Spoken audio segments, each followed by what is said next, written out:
Bon, on passe maintenant à la diode de Zener. Donc, vous savez bien que la diode Zener porte le symbole,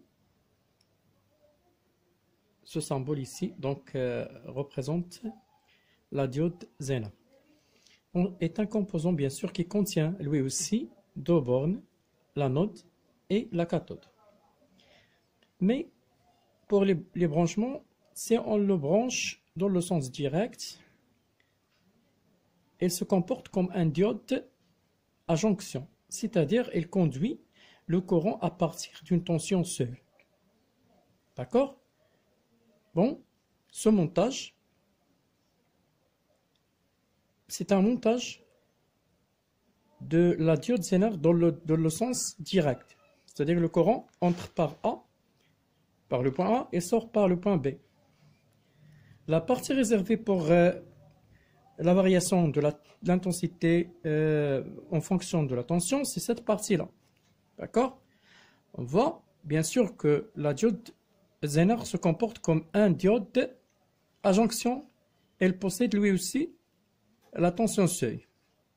Bon, on peut dire que la diode de Zener, dans ce cas, si la tension UAB est inférieure à la tension seuil, l'intensité reste nulle. D'accord?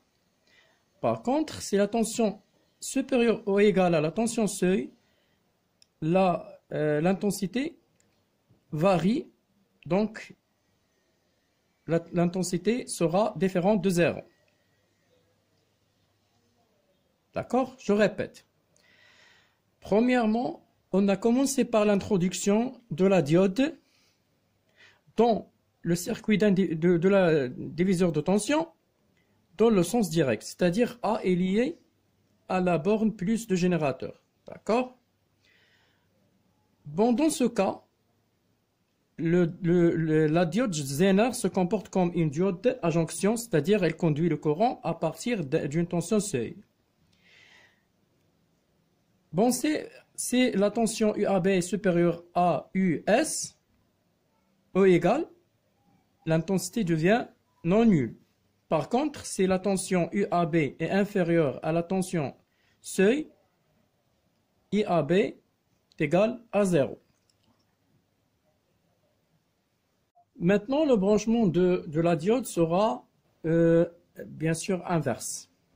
Si on introduit la diode Zener bien sûr dans le sens inverse, c'est-à-dire B lié à la borne plus et A le contraire. Bon, dans ce cas, bien sûr, on a le phénomène d'avalanche.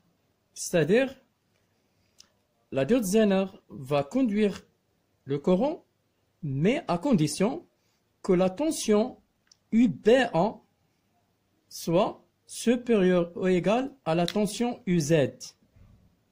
Cette tension, bien sûr, est appelée la tension Zener. D'accord? La tension Zener. D'accord? Appelée la tension Zener. Bon, CUBA est inférieur à UZ. D'accord?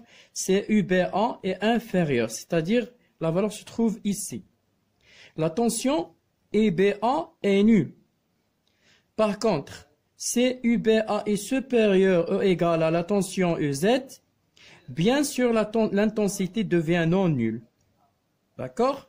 Dans ce cas, on peut dire que la diode Zener, dans le sens, bien sûr, passant, le sens direct, joue le rôle d'un diode à jonction. Par contre, dans le sens inverse, l'apparition du phénomène d'avalanche, c'est-à-dire l'apparition d'une condition a une relation avec la tension seuil Zener. D'accord? Bon, la diode Zener est un dipôle passif. Pourquoi? Parce que la caractéristique passe par O. Non symétrique, car la courbe qui se trouve ici n'est pas le même, qui se trouve bien sûr dans le cas contraire. Non linéaire parce que la courbe n'a pas une forme d'une droite. Donc la diode Zener est utilisée toujours dans le sens inverse. Il joue le rôle d'un régulateur de tension. D'accord? Bon, c'est tout ce que la diode Zener s'utilise toujours dans bien sûr les montages électroniques. Lorsque la diode Zener est traversée par un courant inverse, la tension à ces bornes UAB reste pratiquement constante, égale à la tension Zener. Bien sûr, le générateur G provoque toujours des fluctuations de l'intensité du courant inverse. Cette tension UAB reste constante et pourra être utilisée, bien sûr, pour faire fonctionner un dispositif qui nécessite une tension stable.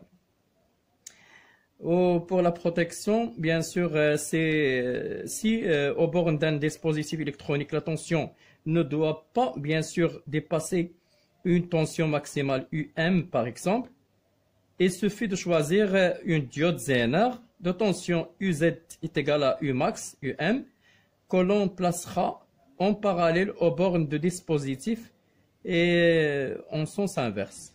Ça, c'est pour la protection de l'élément utilisé. D'accord?